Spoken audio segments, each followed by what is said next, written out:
Adrian was only 46 years old when I met her at church. She looked just like a regular woman, looked like everyone else there, except she was HIV positive. I was 13 years old when I met her, and I had learned in health class that you could not get HIV from touching someone's hand or speaking to them if they had HIV or AIDS. Little did I know Adrian was far from being alone. According to the Joint United Nations Program on HIV and AIDS, in 1999 there were 33 million people living with HIV/AIDS. This figure currently has only risen slightly, and this disease devastates lives, it sickens children, and kills people of all ages. Although it seems like it's a very small number compared to our world population, it's still way too many. My name is Jonique Scott, and I would like to inform you about a global epidemic that is affecting masses of the human race called HIV/AIDS. Although I had prior knowledge by knowing Adrian, I found very useful information through the World Health Organization and its affiliates. They keep current information regarding the disease, treatment, and statistics. So today I would like to share with you just how far we've come in research, preventative measures that are being used to slow the spread of HIV/AIDS, and what you can do to make a difference. So let's start by looking at the research that has been conducted on HIV/AIDS. We have come a very long way pinpointing three important aspects of this epidemic. That's prevention, transmission, and treatment. Avert.org states on their timeline that the disease was not really seen until the 1980s, that there were trace cases in the 70s, but it had no name in those statistics.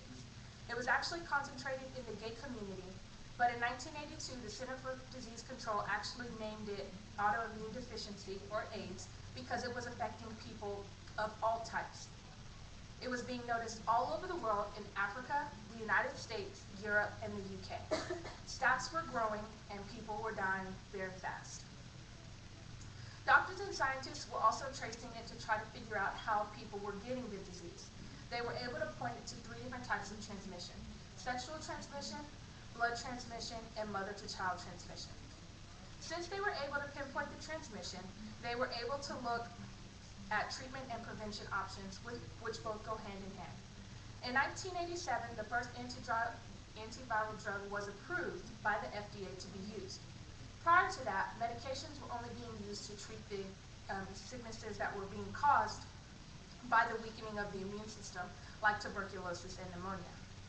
Activists and support groups were actually bringing awareness to prevention, and in the late 80s and 90s, the government started to step in, sending messages that were safer sex practices, safer blood donation practices, and safer drug use practices.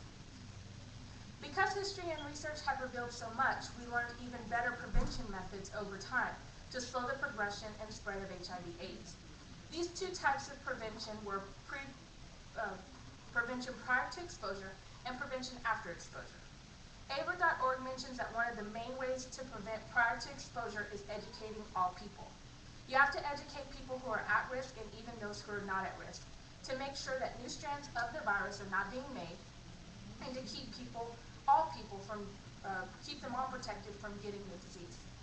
Education also includes making testing available. A lot of people, they feel that they're exempt to this disease, but the only way to know is by testing.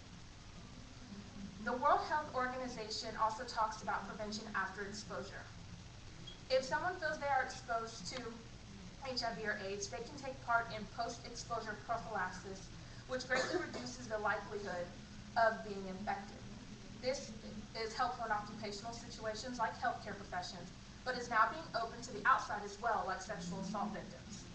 Other types of after-exposure prevention include mother-to-child transmission. Now, this type of transmission is entirely preventable according to the World Health Organization, who states that antiviral therapy during the pregnancy and prophylaxis during breastfeeding can completely prevent the infant from getting the disease.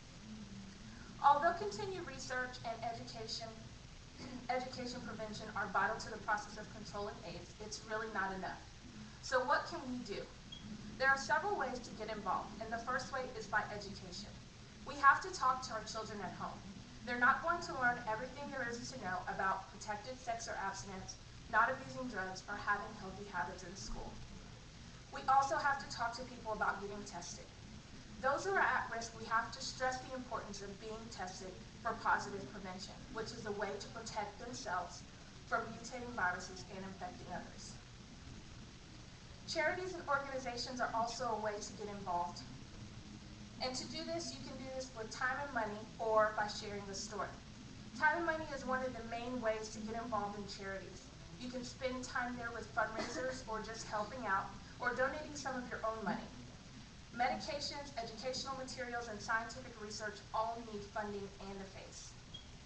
The other option is by sharing a legacy. If someone you know has been affected by this disease, this is a great way to pass it on. It helps others to see firsthand the effects of this devastating disease. So yes, there have been huge advancements in research. And yes, prevention and education and treatment are working to slow it, but new people are still getting infected. As Adrienne lived her life, she prayed for a cure. She kept hope alive through her story and with everyone that she met.